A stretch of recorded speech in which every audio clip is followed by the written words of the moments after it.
नमस्कार। विद्या news line में आपका स्वागत है। सबसे पहले आपसे एक रिक्वेस्ट कि यदि अभी तक आपने इस चैनल को सब्सक्राइब नहीं किया है तो सब्सक्राइब जरूर कर लें और बेल आइकन को ऑन रखें ताकि नोटिफिकेशन मिलती रहे। उत्तर प्रदेश में इन दिनों एक मंत्री के बेटे को प्रोटोकॉल देने को लेकर के हंगामा मचा हुआ है और बलि का बकरा बना है मंत्री का सचिव।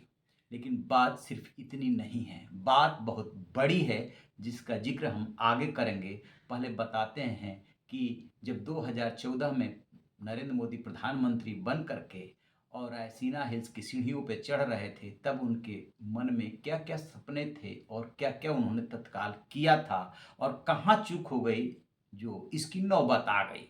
दरअसल 2014 का आम चुनाव जीत करके नरेंद्र मोदी बहुत सारी प्लानिंग करके आए थे। उन्हें अपने को आम जनता से जोड़ना था, लिहाजा चुनाव के दौरान चाय वाले की कहानी हर मोड़ पे सुनाई दे रही थी।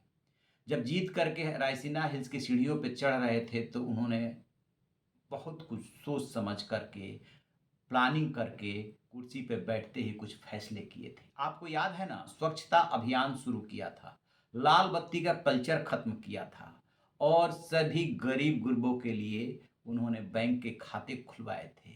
ऐसे बहुत सारे फैसले किए थे जिसको लेकर के सवाल उठे थे कि इससे देश कितना सुधर जाएगा।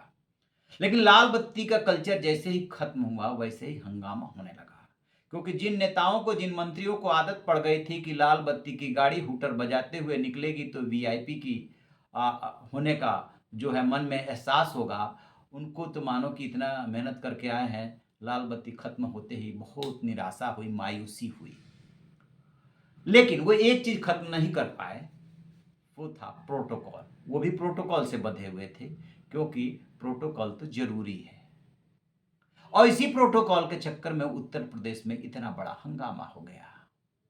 हुआ यूं कि 15 अगस्त के लिए जालौन के डीएम को एक पत्र जारी किया गया। मंत्री स्वतंत्र देव सिंह, जो कि जल शक्ति मंत्री, उनके सचिव आनंद कुमार की तरफ से कि उनके बेटे अभिषेक सिंह को प्रोटोकॉल दिया जाए और साथ में उनके स्टाफ का नंबर भी दिया गया कि जो भी प्रोटोकॉल स्टाफ जाएगा वो ऐसे कोऑर्डिनेट कर ले। जिला प्रशासन को इस पर कोई आपत्ति नहीं हुई।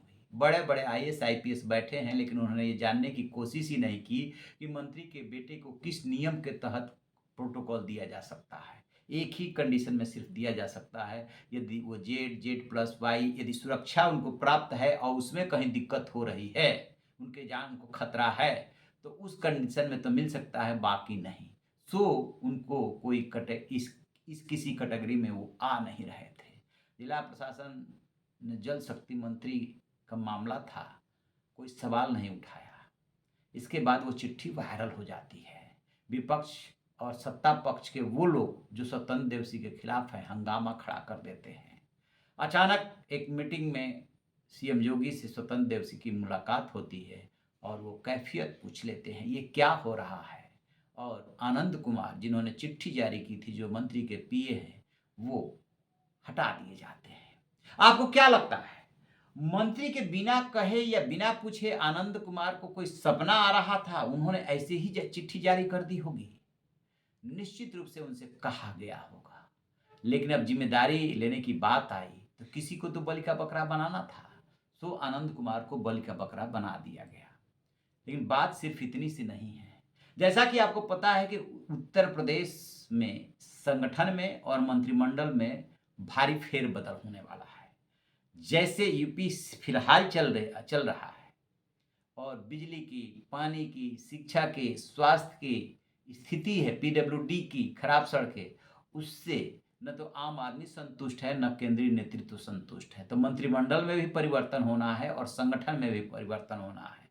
नया प्रदेश अध्यक्ष भी मिलना है और संगठन में मंत्रिमंडल से वो लोग हटाए जाने हैं जो भारी भरकम कद वाले हैं और काम कुछ भी नहीं है।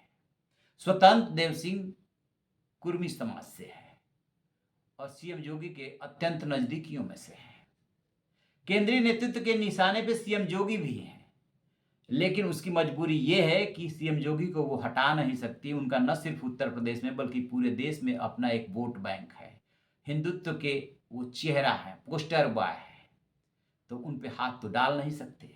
मान लीजिए कि कोई प्रयोग किया और सन 2027 में प्रयोग सफल नहीं हुआ तो फिर बड़ा अफ़सोस होगा कि यूपी जैसा सूबा हाथ से निकल गया और दिल्ली का रास्ता यूपी से ही होके जाता है। ये बात अलग है कि 2024 के चुनाव में ऐसा हो नहीं पाया था। तो स्वतंत्र देव सिंह भी निशाने पर हैं। जो सीएम योगी के इर्द-गिर्द के लोग हैं, वो निशाने पर हैं। उसमें से एक स्वतंत्र देव सिंह भी हैं। और सजातीय जितने भी अफसर हैं और जितने भी लोग हैं, उसको लेकर के शिकायत ऊपर तक पहुंची है कि एक जात विशेष के लोगों को तैनाती मिल रही है, मानो आईएएस और आईपीएस अफसरों की कमी हो गई है। एक जिले का डीएम भी है और विकास प्राधिकरण का वीसी भी है और भी कई चार्ज। अब कोई पूछे कि डीएम ऐसा पद है जिसके पास ऑलरेडी बहुत ज्यादा काम होता है, 24 घंटे मानो काम होता है, और उसके बाद ऊपर से एडिशनल चार्ज दे दिए जाते हैं, वो भी एक जात विशेष के लोगों को, तो सवाल तो उठेंगे। ये बात बहुत ऊपर तक गई है। तो स्वतंत्र देव सिंह निशाने पर हैं और तब तक मौका मिल गया विरोधियों को। अभिषेक सिंह जो उनके बेटे हैं, उन्हें चुनाव लड़ना है। स्वतंत्र देव सिंह को विरासत सौंपनी है। रहने वाले वो मिर्जापुर के बताए जाते हैं और जाकर के राजनीति करते हैं। उनकी कर्म भूमि बनी वो जालौन बना। तो अभिषेक सिंह वहां अपनी जमीन तलाश रहे हैं और इसी जमीन तलाशने के क्रम में ये प्रोटोकॉल के लिए चिट्ठी गई थी। लेकिन जिसने चिट्ठी जारी करने का निर्देश दिया और जिसने चिट्ठी लिखी, वो इस बात को भूल गया कि दीवारों के भी कान होते हैं। विरोधी मौके का इंतजार कर रहे थे, उन्हें मौका मिल गया। अब सोचिए कि जब मंत्रिमंडल और संगठन में परिवर्तन होना है और तब स्वतंत्र देव सिंह जैसा नेता मंत्री जो कि कम बोलता है निशाने पर आ गया, बहाना मिल गया। अब जोगी कैसे बचाएंगे? ये भी तो देखा जाएगा कि जो जल शक्ति मंत्री आप हैं उसका परफॉर्मेंस कैसा है, क्योंकि अभी तक जो जानकारी नेतृत्व तक पहुंच रही है उसके मुताबिक आधे विधायक निशाने पर रहेंगे। ध्यान रखिएगा, आधे विधायक इस बार 255 सीटें जीते थे ये, 125 के आसपास विधायक और मंत्री निशाने पर रहेंगे और इनमें से अधिकांश का टिकट कट जाएगा, नए चेहरे लाए जाएंगे। तो क्या जिस स्वतंत्र देव सिंह के लिए मौके की तलाश थी वो मौका खुद ही उन्होंने दे दिया विरोधियों को? आप क्या सोचते हैं? और कौन कौन से बड़े मंत्री, वरिष्ठ मंत्री निशाने पे हैं? इस पे गौर कीजिएगा और अपनी राय कमेंट बॉक्स में जरूर बताइएगा। Thank you.